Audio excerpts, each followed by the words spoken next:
Joseph interprets dreams in Genesis 40. Then it came about after these things, that the cupbearer and the baker for the king of Egypt offended their lord, the king of Egypt. And Pharaoh was furious with his two officials, the chief cupbearer and the chief baker. So he put them in confinement in the house of the captain of the bodyguard in the prison, the same place where Joseph was imprisoned. And the captain of the bodyguard put Joseph in charge of them, and he took care of them. And they were in confinement for some time. Then the cupbearer and the baker for the king of Egypt, who were confined in the prison, both had a dream the same night, each man with his own dream, and each dream with its own interpretation. When Joseph came to them in the morning and saw them, behold, they were dejected.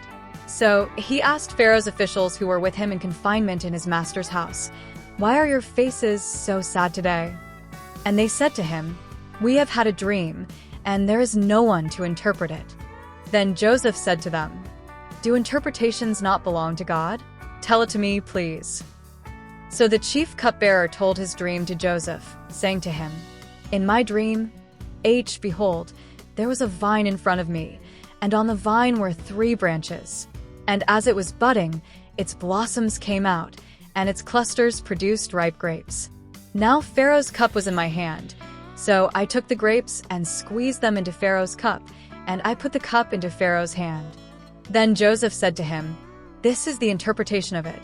The 3 branches are 3 days. Within 3 more days Pharaoh will lift up your head and restore you to your office, and you will put Pharaoh's cup into his hand as in your former practice, when you were his cupbearer. Only keep me in mind when it goes well for you, and please do me a kindness by mentioning me to Pharaoh and get me out of this prison. For I was in fact kidnapped from the land of the Hebrews, and even here I have done nothing that they should have put me into the dungeon." When the chief baker saw that he had interpreted favorably, he said to Joseph, "I also saw in my dream, and behold, there were 3 baskets of white bread on my head, and in the top basket there were some of all kinds of baked food for Pharaoh, and the birds were eating them out of the basket on my head." Then Joseph answered and said, "This is its interpretation. The 3 baskets are 3 days. Within 3 more days Pharaoh will lift up your head from you, and will hang you on a wooden post, and the birds will eat your flesh off you." So it came about on the 3rd day, which was Pharaoh's birthday, that he held a feast for all his servants, and he lifted up the head of the chief cupbearer and the head of the chief baker among his servants. He restored the chief cupbearer to his office, and he put the cup into Pharaoh's hand, but he hanged the chief baker, just as Joseph had interpreted to them. Yet the chief cupbearer did not remember Joseph, but forgot him. Well, that is the end of Genesis 40. I will now summarize it for you. It continues the story of Joseph, who, after being falsely accused of attempted rape by Potiphar's wife, is imprisoned in Pharaoh's dungeon. Despite his suffering, God is with him, granting him favor and wisdom. This chapter highlights Joseph's gift of dream interpretation, which later becomes a key factor in his rise to power. Joseph meets Pharaoh's officials in verses 1 to 4.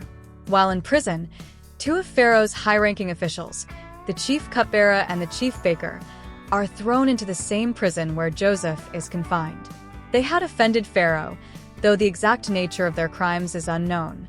The chief cupbearer was responsible for serving Pharaoh his wine, ensuring that it was not poisoned. He held a position of trust and influence. Consulted, Joseph, however, declares, "Do not interpretations belong to God? Tell me your dreams." Verse 8. This statement demonstrates Joseph's faith in God. He does not claim the ability to interpret dreams himself, but acknowledges that God alone provides true wisdom and understanding. Joseph interprets the cupbearer's dream verses 9 through 13. The cupbearer shares his dream. "In my dream, I saw a vine with 3 branches.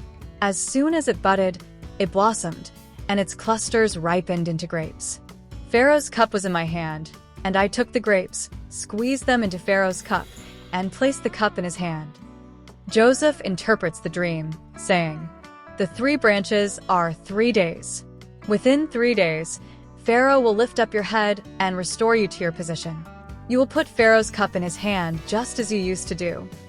This means that the cupbearer will be released from prison and reinstated in 3 days.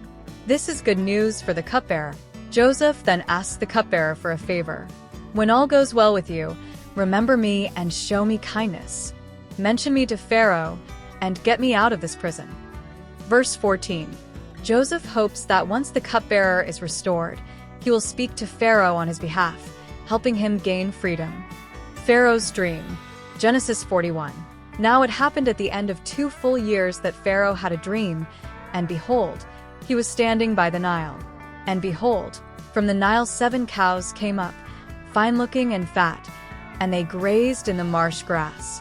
Then behold, 7 other cows came up after them from the Nile, ugly and thin, and they stood by the other cows on the bank of the Nile. For then the ugly and thin cows ate the 7 fine-looking and fat cows. Then Pharaoh awoke, but he fell asleep and dreamed a second time, and behold, 7 ears of grain came up on a single stalk, plump and good. Then behold, 7 ears, thin and scorched by the east wind, sprouted up after them. And the thin ears swallowed the 7 plump and full ears. Then Pharaoh awoke, and behold, it was a dream.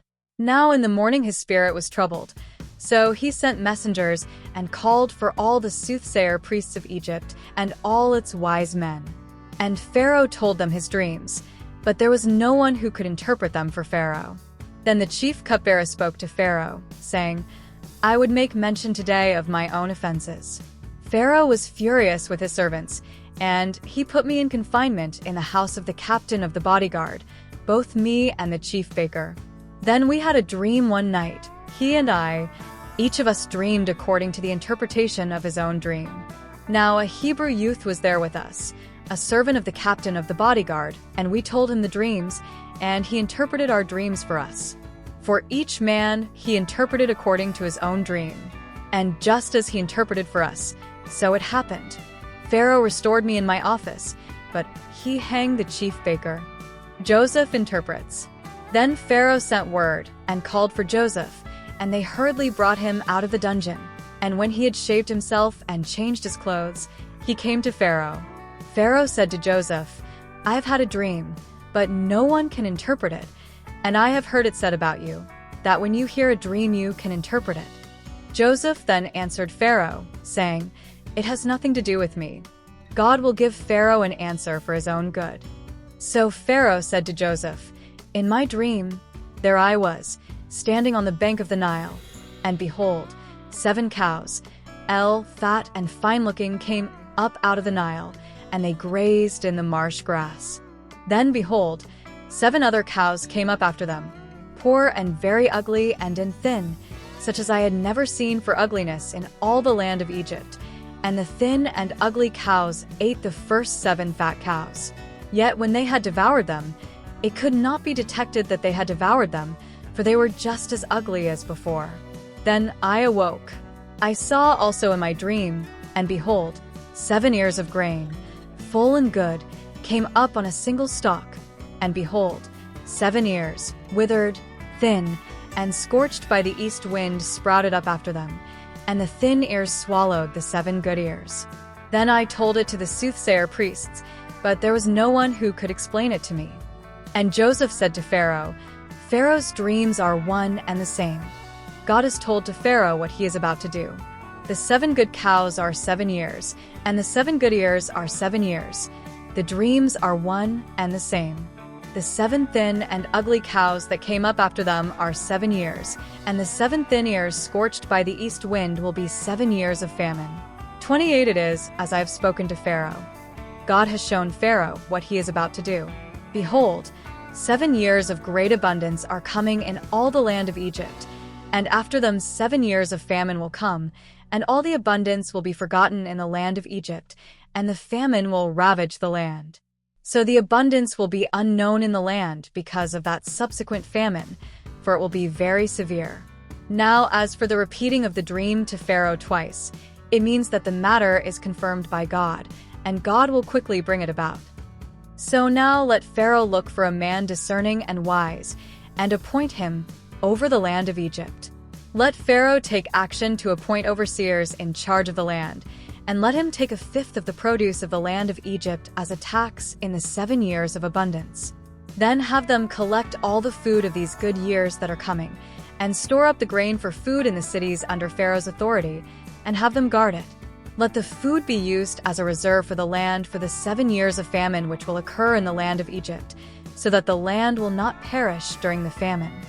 Now the proposal seemed good to Pharaoh and to all his servants. Joseph is made a ruler of Egypt. Then Pharaoh said to his servants, "Can we find a man like this, in whom there is a divine spirit?"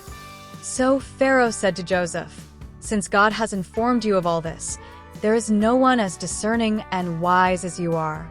You shall be in charge of my house, and all my people shall be obedient to you. Only regarding the throne will I be greater than you." Pharaoh also said to Joseph, "See, I have placed you over all the land of Egypt." Then Pharaoh took off his signet ring from his hand and put it on Joseph's hand, and clothed him in garments of fine linen, and put the gold necklace around his neck. And he had him ride in his second chariot, and they proclaimed ahead of him, "Bow the knee." And he placed him over all the land of Egypt. Moreover, Pharaoh said to Joseph, "Though I am Pharaoh, yet without your permission no one shall raise his hand or foot in all the land of Egypt." Then Pharaoh named Joseph Zaphanath-Paneah, and he gave him Asenath, the daughter of Potiphar priest of On, to be his wife. And Joseph went out over the land of Egypt. Now Joseph was 30 years old when he stood in the presence of Pharaoh, king of Egypt. And Joseph went out from the presence of Pharaoh and went through all the land of Egypt. During the 7 years of plenty the land produced abundantly. So he collected all the food of these 7 years which occurred in the land of Egypt and put the food in the cities.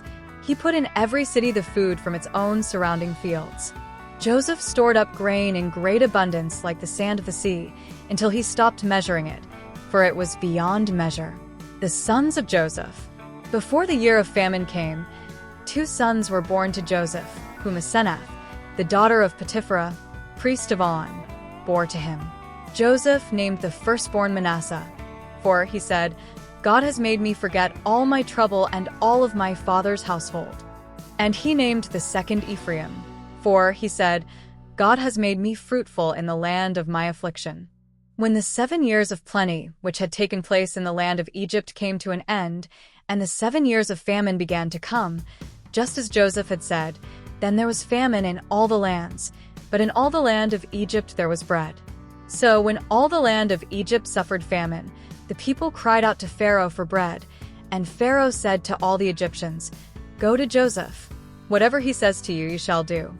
When the famine was spread over the entire face of the earth, then Joseph opened all the storehouses and sold grain to the Egyptians, and the famine was severe in the land of Egypt. Then the people of all the earth came to Egypt to buy grain from Joseph, because the famine was severe in all the earth. God bless you. Take care.